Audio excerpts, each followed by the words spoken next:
Bonjour, je suis Marion Martinelli, psychologue. On se retrouve aujourd'hui pour un cours sur le sujet du traumatisme psychique et de sa prise en charge par la thérapie de l'ICV, intégration du cycle de la vie. Je suis spécialisée dans les thérapies cognitives et comportementales et je travaille dans le service de psychiatrie adulte, addictologie et psychologie médicale du professeur Christophe Lançon à Marseille. Ce cours s'adresse à des psychologues et thérapeutes, qu'ils soient en formation ou en activité, mais aussi aux personnes qui souhaiteraient en savoir plus sur les sujets abordés dans ce cours. Je vous présente donc le plan. Nous allons avancer vers une fine compréhension des aspects théoriques, neurobiologiques et pratiques du travail sur le traumatisme psychique. J'espère que ce cours sera suffisamment clair et exhaustif pour les personnes qui l'écouteront.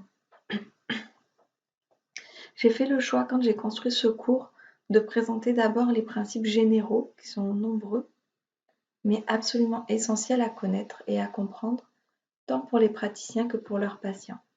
Je vous encourage vivement à ne pas passer au-dessus, il vous manquerait des composantes importantes pour comprendre pourquoi et comment cette thérapie est efficace.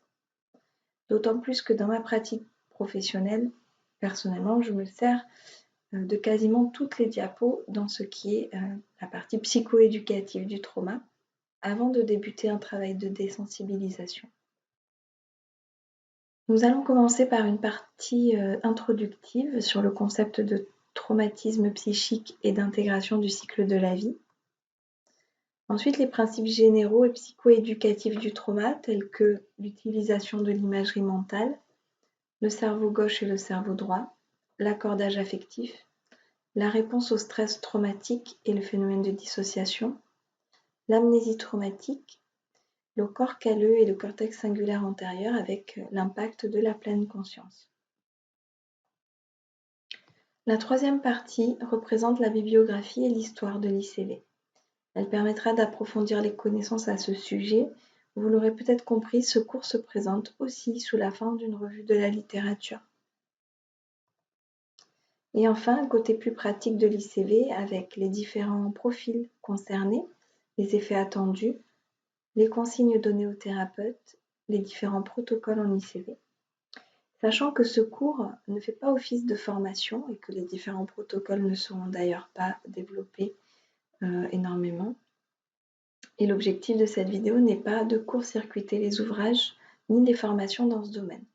Au contraire, il s'agit plutôt de faire connaître cette thérapie assez récente et qui vaut vraiment la peine d'être connue.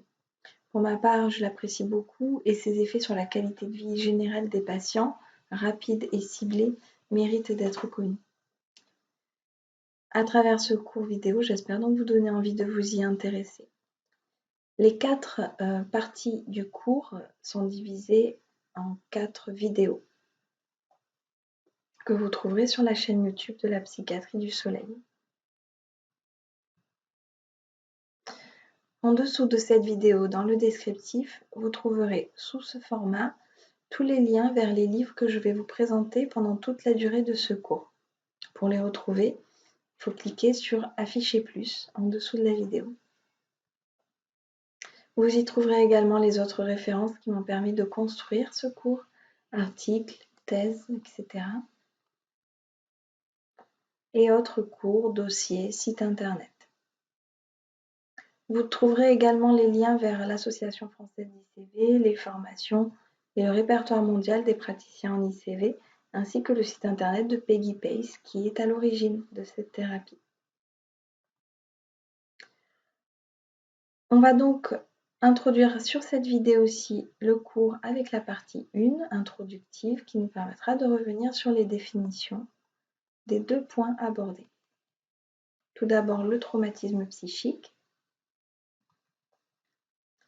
aussi appelé psychotrauma ou état de stress post-traumatique dans les classifications internationales. Vous le trouverez également sous le terme névrose traumatique dans le champ de la psychanalyse.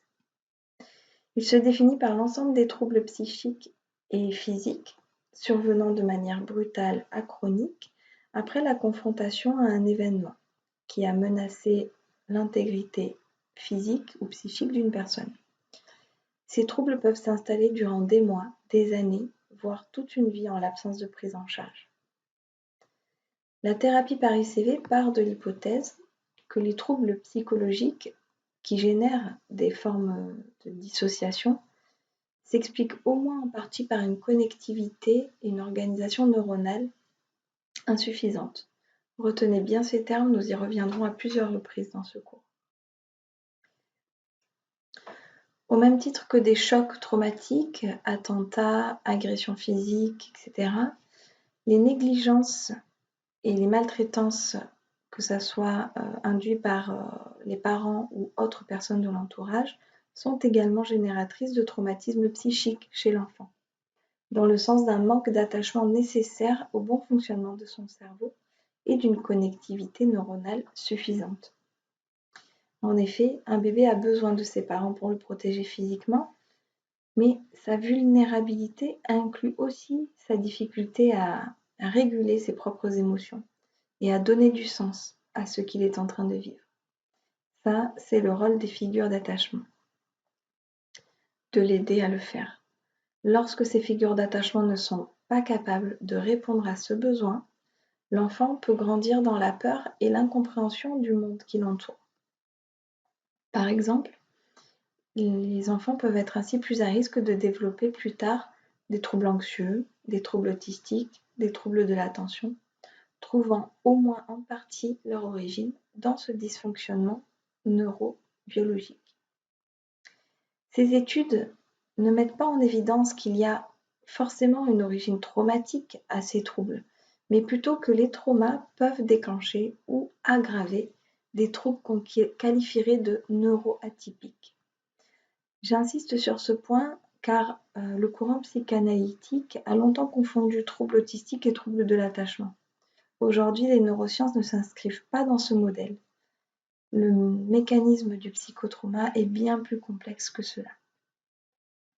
D'autres études ont mis en évidence que le style d'attachement de l'enfant et de l'adulte qui deviendra plus tard pourra s'avérer anxieux et insécure et l'adulte pourra montrer, l'enfant également, qu'il était probablement des difficultés dans les relations d'affection, d'attachement, d'intimité.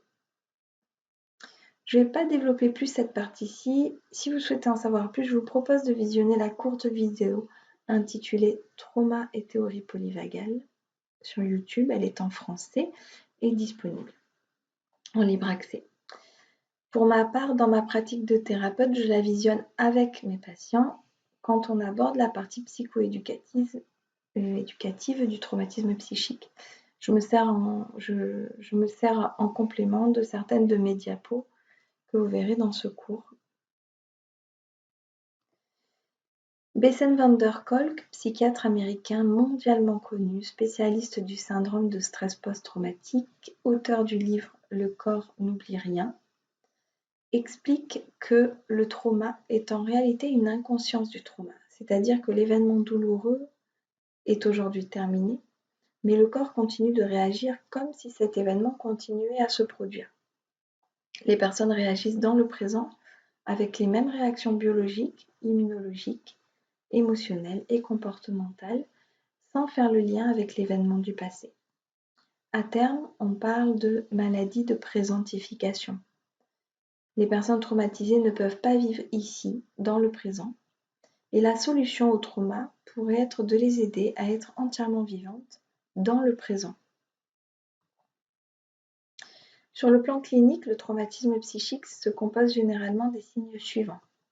Des réviviscences de l'événement traumatique qui peuvent être déclenchées par une sensation corporelle, un son, une odeur, une image, rappelant de près ou de loin l'événement initial. Ce sont des intrusions furtives, donnant l'impression de revivre la scène à l'identique, avec la détresse psychique et les manifestations physiologiques qui l'accompagnent. Il peut s'agir de flashs, de rêves ou cauchemars, et survenir également lorsque l'état de vigilance est moindre, par exemple à l'endormissement.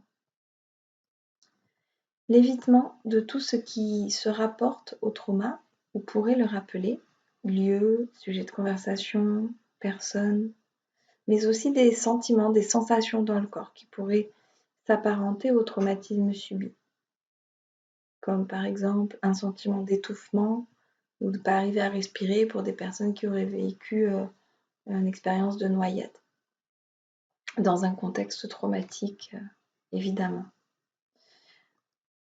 Au départ expliqué par une préservation de l'organisme pour qu'il n'ait plus à revivre la douleur liée au trauma, un évitement sévère et chronique peut entraîner la diminution, voire l'absence de réaction affective, le désinvestissement des relations interpersonnelles et la perte de ce qu'on appelle l'anticipation positive de l'avenir. L'hyperactivité neurovégétative désigne un état d'hypervigilance et de contrôle représentant un état classique de stress aigu. Cette hyperactivité entraîne avec elle des troubles de la concentration, de l'attention, mais aussi des troubles du sommeil, une hypersensibilité, une irritabilité ou encore des colères explosives. Selon Pierre Janet, après un traumatisme, il peut y avoir des réactions qu'on qualifiera de dissociatives, qui peuvent apparaître probablement liées à un oubli supposé de ce trauma, bien que la mémoire du corps, elle, reste active, voire même suractive, comme nous venons de l'expliciter, rendant les personnes parfois incapables de fonctionner normalement sur le plan affectif, relationnel et personnel. Ce sont donc les symptômes dissociatifs, qui peuvent s'associer aux signes cliniques précédents sous la forme de perte de conscience de son environnement réel, d'amnésie partielle pendant quelques instants, quelques minutes ou plusieurs heures, ou encore des sensations de déréalisation, impression de vivre dans une autre réalité, ou de dépersonnalisation, sentiment d'être observateur de son propre fonctionnement. Les traumas précoces provoquent généralement des états de stress post-traumatique, PTSD, ou complexes, DESNOS, mais aussi d'autres formes de troubles dissociatifs ou encore de troubles de l'attachement. Les troubles de l'attachement, c'est ce qu'on retrouve le plus souvent chez la personne traumatisée, bien sûr en fonction des ressources affectives et sociales qui ont été présentes ou pas dans son environnement de l'époque du trauma. On utilise aussi l'ICV dans le traitement des troubles dépressifs et existentiels, ou en tout cas ceux qui ne sont pas ou peu soulagés par les traitements médicamenteux ou autres thérapies plus classiques. L'ICV est une méthode de thérapie cognitive et psychocorporelle, c'est-à-dire une thérapie en fait qui englobe le corps et l'esprit. Elle apporte des perspectives nouvelles dans le traitement du psychotrauma. Elle est efficace pour traiter les traumatismes précoces, même s'ils sont survenus avant l'âge de 2 ans, c'est-à-dire à un âge préverbal, et les traumatismes aigus ou chroniques. Il peut s'agir autant d'une perte brutale que de privation ou de maltraitance psychologique qui ont duré au cours de l'enfance. Pour évaluer le traumatisme psychique, il existe plusieurs questionnaires. Je vous en ai sélectionné 4, mais il peut y en avoir d'autres. Le LEC5, qui est un auto-questionnaire qui liste les 16 types d'événements desquels peuvent découler un état de stress post-traumatique. Il prend en considération une temporalité très large puisqu'il s'intéresse à la vie entière de la personne. Le PDI, inventaire de détresse péritraumatique, qui est une échelle de mesure de la présence du critère A du DSM-4. Le critère A du PTSD, c'est la confrontation à la mort ou menace de mort, blessure grave, violence physique, psychique ou sexuelle. Sachant que cet état de détresse, lorsqu'il n'est encore que péritraumatique, c'est-à-dire autour de l'événement qui vient d'avoir lieu, est un bon indicateur du risque de développer plus tard des troubles liés à un stress post-traumatique. Le PDEQ, questionnaire des expériences de dissociation péritraumatique, s'intéresse aux signes cliniques de dissociation survenus au cours des heures, jours qui suivent la confrontation à l'événement. Ce questionnaire, en association avec le précédent, le PDI, permet d'évaluer à eux deux de façon complète l'intensité des difficultés rencontrées par une personne à la suite d'un événement traumatique et par là même le risque de développer des troubles dissociatifs par la suite. Le PCLS ou PCL5, je l'ai trouvé sous les deux termes, donc je l'affiche comme ça, échelle de l'état de stress post-traumatique, est une échelle d'évaluation des troubles survenant après un événement traumatique. Elle est aussi utile pour dépister un état de stress post-traumatique. Tous ces questionnaires sont très faciles à trouver sur le net et à télécharger gratuitement. Il en existe certainement d'autres qui sont pertinents à utiliser. N'hésitez pas à laisser en commentaire de cette vidéo les outils d'évaluation que vous connaissez et utilisez. On passe à l'intégration du cycle de la vie. Ces 20 dernières années, le développement des psychothérapies a été exponentiel. Ainsi, l'EMDR, en français désensibilisation et retraitement par les mouvements oculaires, a obtenu une véritable reconnaissance internationale, appuyée par de nombreuses validations scientifiques, en particulier dans les cas de syndrome post-traumatique. Au même titre que les études sur la mindfulness, en français méditation de pleine conscience, qui ont permis de démontrer que travailler à une meilleure stabilité de l'esprit et une meilleure autorégulation émotionnelle produit des modifications dans le cerveau, fonctionnelles et structurelles. N'hésitez pas à aller voir le cours sur la mindfulness qui est accessible, que j'ai fait, qui est accessible sur YouTube pour en savoir plus à ce sujet, sur les modifications fonctionnelles et structurelles de certaines régions du cerveau lorsqu'on pratique la pleine conscience. L'intégration du cycle de la vie, ICV, est une méthode de thérapie cognitive et psychocorporelle que l'on pourrait considérer comme une descendante directe de l'EMDR et de la pleine conscience.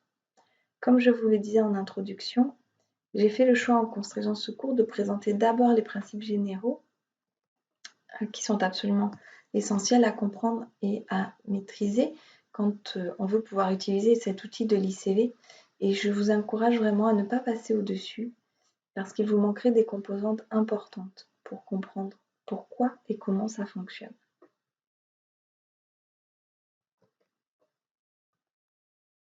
Le cours que je vous propose aujourd'hui fait référence au livre de Peggy Pace qui s'intitule « Pratiquer l'ICV ». Si vous vous intéressez à ce type de thérapie, je vous encourage à l'acquérir. C'est le livre de référence de cette pratique. Peggy Pace est une psychologue américaine, chimiste de formation. Elle est devenue thérapeute spécialisée en EMDR et en systémie. C'est au début des années 2000 qu'elle développe toute seule dans son cabinet le concept de la technique de l'intégration du cycle de la vie, en se renseignant sur toutes les études scientifiques existantes dans le domaine des neurosciences et en travaillant en parallèle ces techniques dans son cabinet libéral avec ses patients. Elle écrit son premier livre 10 ans plus tard, en 2012.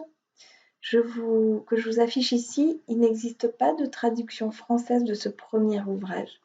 Mais c'est dans celui-ci qu'elle explique l'état des recherches en neurosciences et comment elles viennent corroborer son hypothèse selon laquelle le mécanisme de l'intégration à mettre en lien avec la dissociation.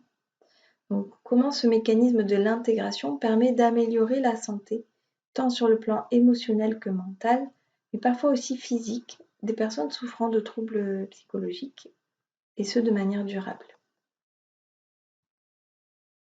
Dans le cas d'un psychotrauma survenu dans l'enfance, on part du principe qu'une part de soi est restée bloquée dans le contexte du passé, nous faisant réagir dans le présent comme si le danger était toujours là et imminent. C'est un état d'hypervigilance qui épuise les ressources du corps et de l'esprit. Peggy Pace explique « Nombre de ces enfants traumatisés, devenus adultes, pourront avoir recours à des substances telles que l'alcool, la drogue, la nourriture ou bien des comportements tels que les achats compulsifs, le jeu, l'addiction sexuelle pour arriver à un état de calme illusoire.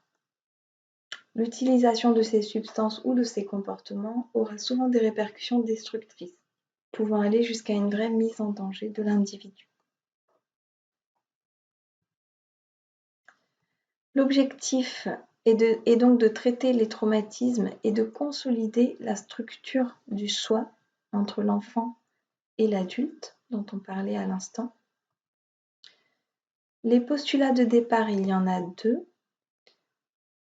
Les troubles d'ordre psychologique peuvent s'expliquer au moins en partie par une organisation et une connectivité neuronale insuffisante qu'il sera possible de travailler en thérapie. Et le développement neuronal incomplet ou interrompu du fait du traumatisme psychique ou de négligence durant l'enfance peuvent reprendre ou être restaurés. Le moyen utilisé, c'est la répétition de la ligne de vie du patient sur un mode visuel et psychosensoriel.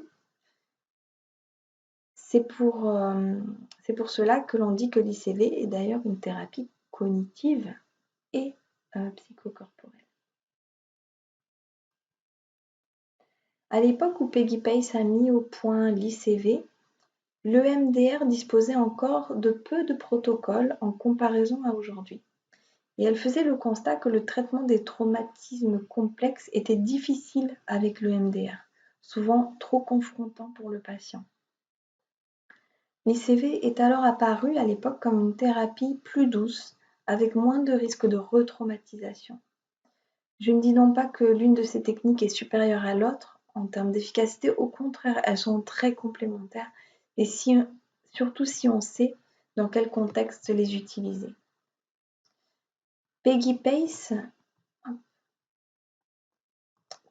avait également constaté chez certains patients, notamment ceux ayant vécu par le passé des maltraitances et des négligences, que les méthodes cognitives et comportementales pouvaient aider à mieux comprendre leur réactivité automatique, mais ne les aidaient pas forcément à changer ces réactivités et autres schémas cognitifs, schémas émotionnels et comportementaux. Un autre point qui distingue également l'ICV de l'EMDR, c'est la possibilité de désensibiliser sur des périodes de vie, voire même sur l'ensemble de la vie, de la naissance à aujourd'hui. Et enfin, ce qui distingue l'ICV des autres techniques en psychothérapie, c'est le fait qu'elle intègre l'ensemble des fonctionnements parfois opposés ou en désaccord dans un sens global et harmonieux de soi, l'installant dans le présent, c'est-à-dire en intégrant au plus profond de soi que ce qui a été douloureux par le passé est maintenant terminé. Quand on parle de fonctionnement parfois opposé, on peut parler de fonctionnement passif-agressif ou autre, on verra tout ça en détail dans le cours. En partant de l'hypothèse que si on intègre dans notre présent qu'il n'y a plus de danger, alors la réponse physiologique, immunitaire, émotionnelle, cognitive, comportementale sera globalement apaisée. Dernier point de cette introduction, il est important de savoir qu'une formation est fortement conseillée avant de se lancer dans la pratique de l'ICV, mais aussi de l'EMDR ou encore des TCC. Pour ce qui est de l'ICV, il faut savoir que mal utilisée, la pratique de l'ICV pourrait créer chez le patient une sensibilisation de sa réactivité face au trauma, au lieu de le désensibiliser, voire même de le réparer. Je vous rappelle les références qui m'ont permis de construire ce cours.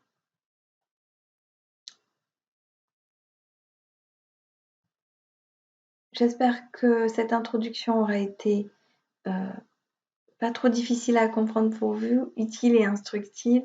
Merci de votre attention. N'hésitez pas à faire connaître notre chaîne YouTube qui propose de nombreux enseignements de niveau universitaire dans les domaines de la psychiatrie et de la psychologie, et plus particulièrement de la psychologie médicale et des neurosciences. Vous pouvez également nous suivre sur Facebook. Les liens internet sont également dans le descriptif de la vidéo. Pour recevoir la newsletter de notre service et être alerté des événements, des groupes thérapeutiques à venir, vous pouvez envoyer un mail à l'adresse suivante, lapsychiatriedusoleil@gmail.com. Vous pouvez également cliquer sur le lien vers notre site internet de l'APHM, Assistance publique des hôpitaux de Marseille. Merci pour votre attention.